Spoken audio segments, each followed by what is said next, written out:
The Poisoned Bride, Curse of the Jealous Shadows. Long ago, deep in the emerald folds of an ancient forest, there lay a village untouched by Time Odundun, meaning forever peaceful. But as every elder would whisper by the firelight, peace is only as strong as the hearts of those who keep it, and not all hearts are pure. In Odundun lived a young woman named Nia, born under a blood moon with a veil over her fascia sign. The elders claimed that she was destined for greatness or tragedy. She was breathtaking, not just in beauty, but in spirit, kind, humble, and graceful.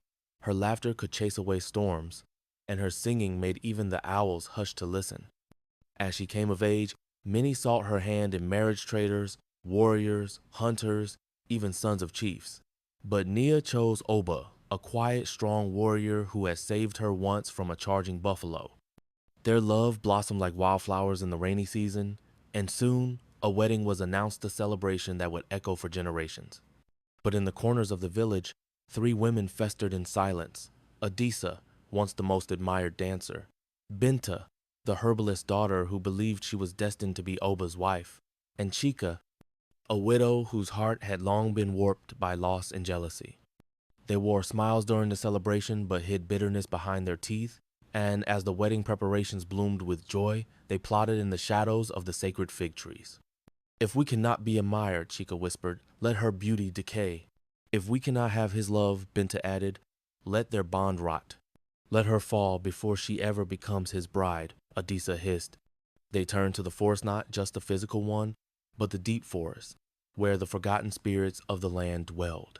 It was said that if you offered blood and malice, the spirits would answer. And answer they did.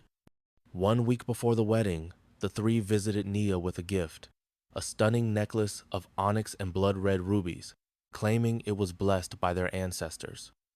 Nia, ever gracious, accepted it, not knowing it had been laced with powdered roots from the screaming fig, a cursed plant used only in spiritual warfare.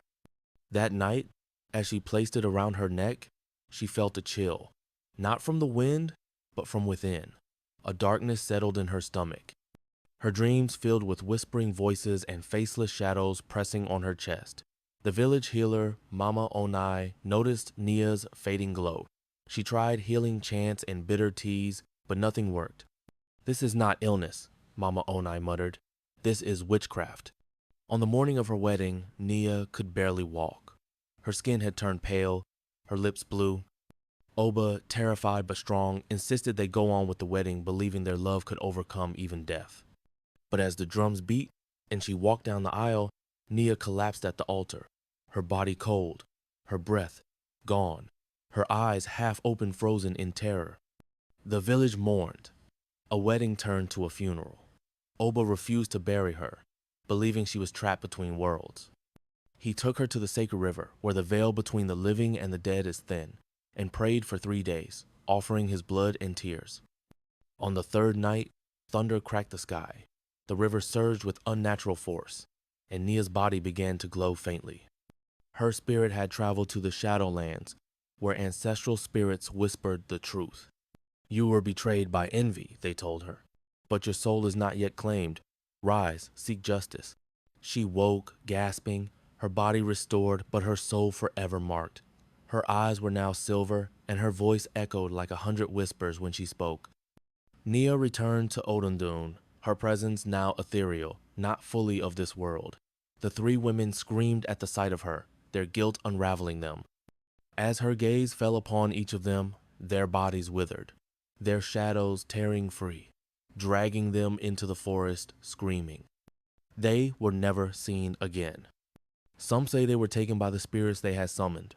Others say they still roam, half human, half phantom, forever jealous, cursed to feel what they can never have. Nia never married. She lived in the forest edge, tending to lost children, helping the sick, appearing only in times of great need. They called her the White Bride, a spirit of love betrayed, protector of hearts pure. They say if you wear a cursed jewel or speak with envy in your heart, her silver eyes will find you in your dream sand, drag you into the dark where the jealous live.